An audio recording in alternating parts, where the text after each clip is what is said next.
Olá, amigos. Mais um dia na presença do Senhor. Vamos orar?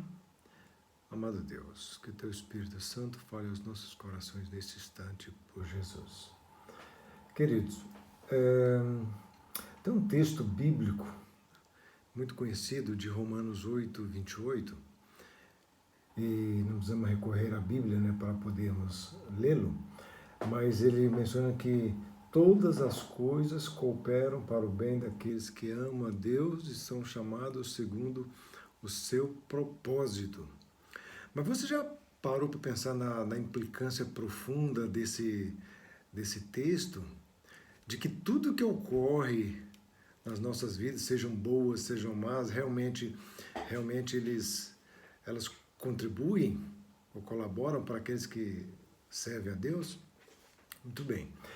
Eu gostaria que nós pudéssemos pensar agora um pouco, Eu vou fazer alguns questionamentos para que nós possamos refletir sobre eles, tá? Você já passou por uma experiência frustrante, que muitas vezes, a princípio você não entendia nada, mas muitas vezes lá na frente ela acabou se tornando uma bênção? Aí você faz uma retrospectiva e percebe que Deus sempre esteve ali atuando, mesmo sem você entender, né? Você já deparou com situações muitas vezes que a gente não vê o sol brilhar, porque nós estamos abaixo, de nuvens escuras, difíceis, sejam elas nuvens carregadas, Mas a gente sabe que acima daquelas nuvens tem um sol muito bonito a brilhar sob os cuidados de Deus.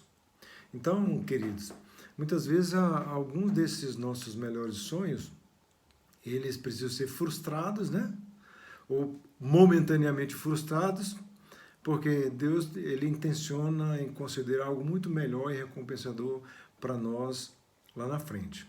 E a gente tem passado muitas vezes por situações, a gente olha para o vizinho, olha para outras pessoas e fala, mas por que isso só acontece comigo, E parece que quando você decide ser um cristão, parece que a sua decisão ela é carregada de muitos problemas, Será que no passado os discípulos e todas as pessoas ao longo da história, o fato de optarem em seguir a Deus, estavam isentos ou imunes de passarem por problemas? O texto que escolhi compartilhar, ele está em Apocalipse 1:9. E é um texto do apóstolo João, Por ocasião de quando ele escreveu o Apocalipse. E ele começa relatando lá no verso 9, da visão que ele teve de Jesus glorificado. E ele diz o seguinte, que eu, João, vi vosso, melhor dizendo, irmão vosso, e companheiro na tribulação, no reino, na perseverança em Jesus.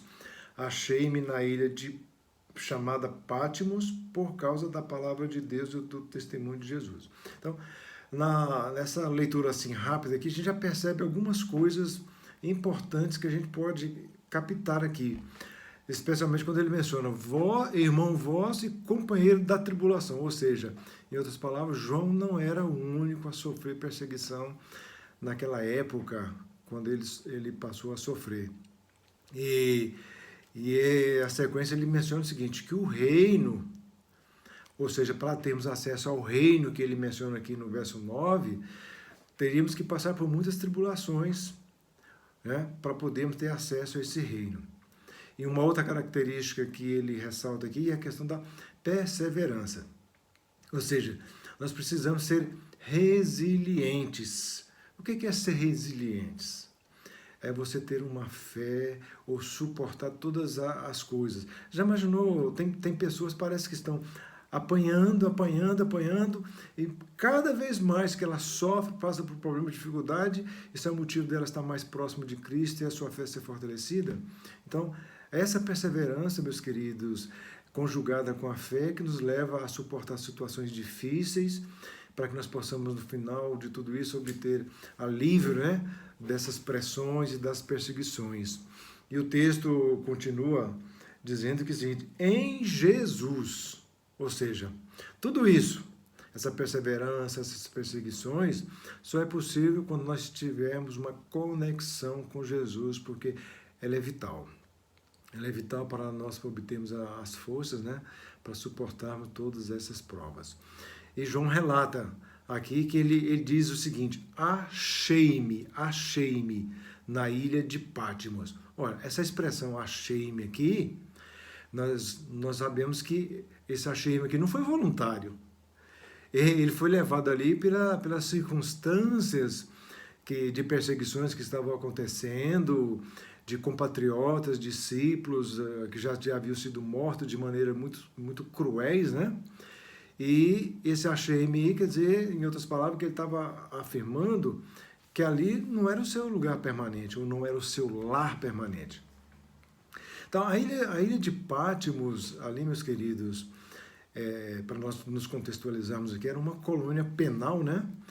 Numa pequena ilha ali no Mar Egeu, que ficava mais ou menos a 90 quilômetros ali da cidade de Éfeso. Para vocês terem ideia, essa ilha tinha 15 quilômetros a extensão dela, de comprimento, por 10 metros, ou 10 quilômetros, melhor dizendo, de largura. Então, era uma ilha rochosa, estéril, né, ou seja, improdutiva, e nada se produzia ali. Na verdade, era uma localidade prisional, era uma pedreira onde as pessoas que estavam ali, eles tinham que exercer de forma forçada o trabalho de extração de pedras. João, ele continua dizendo o seguinte, que ele estava ali, na verdade, por causa da palavra de Deus e o testemunho de Jesus.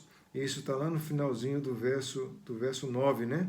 Por causa da palavra de Deus e do testemunho de Jesus. Ou seja, naquele período, naqueles amargos dias ali de perseguição, que foi encabeçado ali pelo imperador Domiciano, então vemos que João ali, devido ao seu destemido testemunho, né, foi motivo para que pudesse ser enviado ali para aquela ilha e fosse desterrado para ali. Mas, mesmo estando ali naquela ilha, foi onde ele teve a revelação do Senhor Jesus Cristo para poder, num lugar estéril, cruel, ele ter ali a sua experiência de revelar a orientação de Deus. E isso leva também a fazer uma outra pergunta para a nossa reflexão. Qual é a sua ilha de Patmos? Como é que você tem vivido os problemas que estão sendo colocados diante de você, diante da sua realidade, seja ela agora no período de pandemia ou não pandemia, né? Reflitam os vários momentos que você já passou por dificuldades nesse sentido.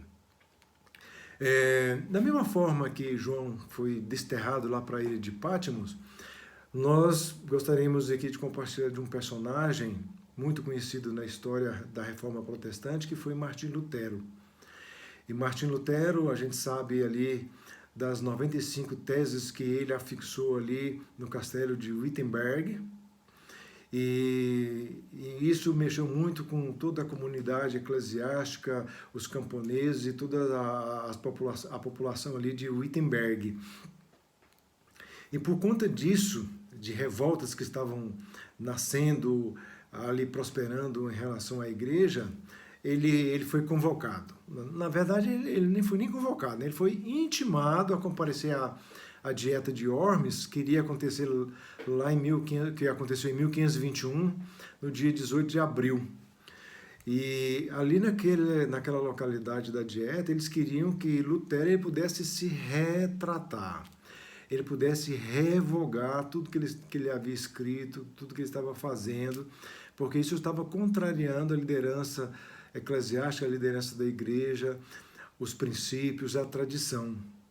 Mas Lutero disse às autoridades presentes que a consciência dele, meus queridos, estava presa, na verdade, à palavra de Deus.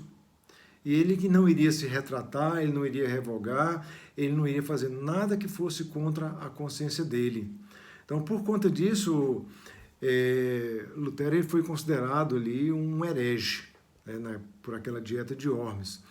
E aquela Dieta de Worms teve duas coisas ali que aconteceram. em função de tudo isso e o fato de Lutero não ter se retratado, não ter revogado ali tudo que ele havia escrito. Teve que ser publicada uma confissão de Lutero, né?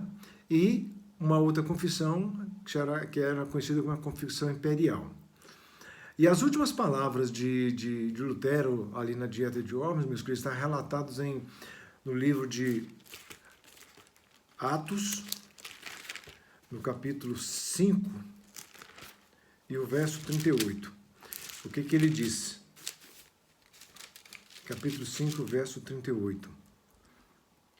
Agora vos digo, dai de mão a este homens, deixai-os, porque se este conselho ou esta obra vem de homens, perecerá. Em outras palavras, se tudo que ele estava dizendo, tudo que os outros diziam, se fossem obras de homens, iria perecer. Mas se ela é de Deus, nada poderia destruir. Então, feito isso, a Dieta de Worms teve um recesso, e depois, 8 dias depois, Lutero estava voltando com um grupo de amigos, ou a comitiva que havia acompanhado até aquela localidade. E aí, quando Frederico, o sábio eleitor da Saxônia, ele sabia que a vida de Lutero estava correndo risco. Então, os inimigos, né, estavam ali procurando de alguma forma elaborar um plano para poder fazer com que ele pudesse ali revogar, insistiu, né, para que ele pudesse não reconhecer aquilo que estava sendo feito por ele. Então, na sua viagem de regresso, à noite, quando ele estava passando por um bosque na sua carruagem, ela foi atacada por 5 homens e ele foi sequestrado. E aí, quando houve esse sequestro, eles vestiram ele como um cavaleiro e ele foi levado para o castelo de Wartburg. Então, lá ali ele foi mantido como um prisioneiro em uma cela, né, como se fosse assim, um criminoso terrível. E durante o período que ele ficou nessa cela ali, eles esperavam, e isso aconteceu, que o cabelo crescesse, a barba crescesse, para que pudesse esconder a sua verdadeira identidade. E enquanto ele estava ali, ele foi apelidado de o Cavaleiro George. Então, durante esse período de 10, 11 meses que ele esteve ali naquele castelo, ele chamou aquele lugar como sendo a minha ilha de Patmos, né? Fazendo alusão ali ao local em que João escreveu o livro de Apocalipse. Ou seja, ele teve a oportunidade de ficar longe ali da vida de Wittenberg, onde ele tinha condições de escrever seus materiais, e aqui agora, simplesmente com a Bíblia na mão, ele traduziu ali em 11 meses o Novo Testamento para o alemão. E ele também teve a oportunidade de escrever vários outros livros sem mesmo ter acesso à sua própria biblioteca, né? Porém, todos esses seus escritos, meus queridos, foram impregnados de um forte sabor bíblico, porque é o único livro que ele tinha acesso para poder escrever. Em conclusão, queridos, o que nós podemos extrair desses dois contextos, tanto de João quanto da vida de Lutero? Que, na verdade, o Senhor ele é capaz de transformar as nossas experiências frustrantes em bênçãos verdadeiras. Não importa, né? Eu sempre costumo dizer o seguinte, se nós tivéssemos condições de abrir a cortina do futuro e enxergarmos lá adiante, eu gostaria de ser guiado por Deus, mesmo sem muitas vezes compreender, porque muitas coisas ocorreram na minha vida. Eu tenho certeza que na sua vida também. Portanto, lá naquela remota ilha, né, na ilha de Patmos, João teve a oportunidade de escrever o livro de Apocalipse. Lutero, lá no castelo de Wartburg, ele traduziu o Novo Testamento para o alemão. E também, Ellen White, ela foi desterrada, né, foi mandada lá para a Austrália, né, bem distante, e ali ela produziu a sua obra clássica, que foi o desejado de todas as nações. Então, meus queridos, não importa. Nós nunca devemos duvidar do poder de Deus e da sua guia providencial em nossas vidas. Ele é capaz de nos abençoar, de nos usar, seja em qualquer lugar em que nós formos colocados, seja em situações adversas, seja em situações favoráveis. Ele vai estar ali ao nosso lado para nos proteger, para nos guiar. E aquilo que muitas vezes no início para nós é incompreensível, depois que passarmos por isso, vai se tornar claro e nós vamos ter a convicção de que Deus nunca nos abandonou, Deus esteve sempre ao nosso lado e sempre o que vem depois é melhor. Basta nós confiarmos em Deus. Que Deus possa realmente estar sob o controle das nossas vidas hoje e sempre, tá? Vamos orar? Obrigado, Pai, pela certeza que estás sempre presente em nossas vidas, em situações adversas ou não, como esteve com esses personagens que nós conversamos agora. Nós gostaríamos de ser guiados sempre por Ti, mesmo muitas vezes sem compreendermos porque muitas coisas têm ocorrido em nossas vidas, mas nós temos a certeza e a convicção que o Senhor está na direção e controle de tudo, em nome do Senhor Jesus. Amém.